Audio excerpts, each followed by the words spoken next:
Karir Park Ju-young yang berantakan setelah bergabung dengan Arsenal. Ada dua Park di Premier League yang karirnya bagaikan langit dan bumi. Yang pertama adalah Park Ji-sungnya Manchester United, dan yang satunya adalah Park Ju-youngnya Arsenal. Di berita kali ini, kami akan menjabarkan apa yang sebenarnya terjadi pada Park Ju-young. Park Ju-young tiba di Arsenal pada 2011 dengan nilai 5,85 juta pounds. Banyak yang terkejut dengan transfer ini karena Ju-young awalnya akan pindah ke Lille. Dia akan menambahkan kualitas ke lini serang kami dan akan menjadi tambahan yang bernilai buat skuad, tutur Arsene Wenger pada saat itu. Akan tetapi, penilaian Wenger tidak sepenuhnya tepat.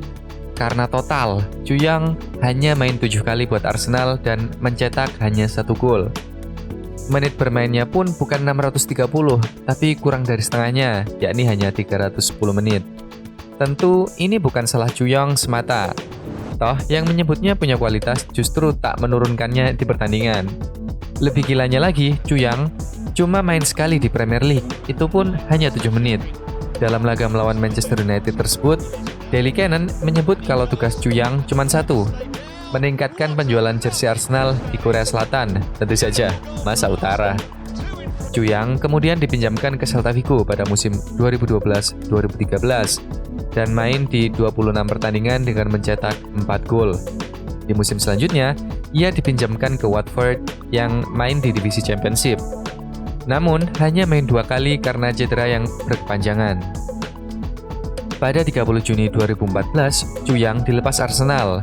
Ia lalu menandatangani kontrak dengan durasi semusim bersama kesebelasan Arab Saudi, Al-Shabab.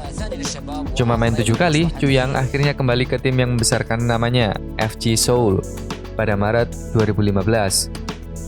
Ia masih bertahan di ibu kota Korea Selatan tersebut hingga waktu yang cukup lama. Bersama FC Seoul, ia kembali bermain reguler, meski tak bisa menemukan ketajamannya. Daily Cannon mengaku tak habis pikir dan tak mengerti apa yang membuat klub yang didukungnya membawa Ju-young ke London Utara.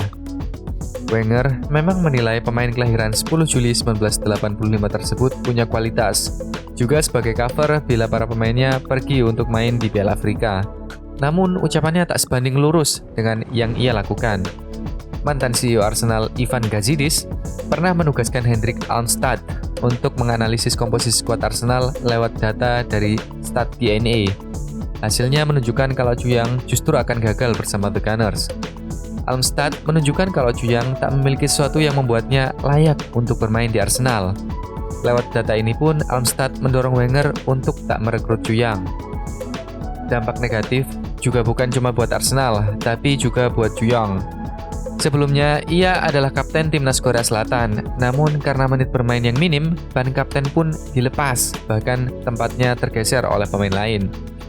Ju-young yang berusia 26 tahun ketika tiba di Arsenal, ia sudah mencetak 15 gol buat negaranya sejak membuat debut di Korea Selatan saat usianya masih 19 tahun. Gol pertamanya dicetak pada 3 Juni 2005 ke gawang Uzbekistan di kualifikasi Piala Dunia 2006. Setelah pindah ke Arsenal, Ju-young mencetak 9 gol tambahan sekaligus terakhir. Karena sejak Piala Dunia 2014, ia tak pernah dipanggil lagi. Ju-young lahir di Daegu, Korea Selatan. Ia menjalani karir usia muda di Zico Football Center, kemudian lanjut ke Korea University. Pada Februari 2005, ia bergabung dengan FC Seoul. Di musim pertamanya, ia mencetak 18 gol di semua kompetisi. Ia pun meraih penghargaan K-League Young Player of the Year. Bermain selama 4 musim, ia kemudian pindah ke Eropa dengan membela AS Monaco. Di Monaco, Ju-young total mencetak 25 gol dan 4 assist. Bersama timnas Korea Selatan, ia sudah mencatatkan 62 penampilan. Sehingga wajar rasanya kalau dianggap sebagai generasi emas Korea Selatan saat tiba di Arsenal.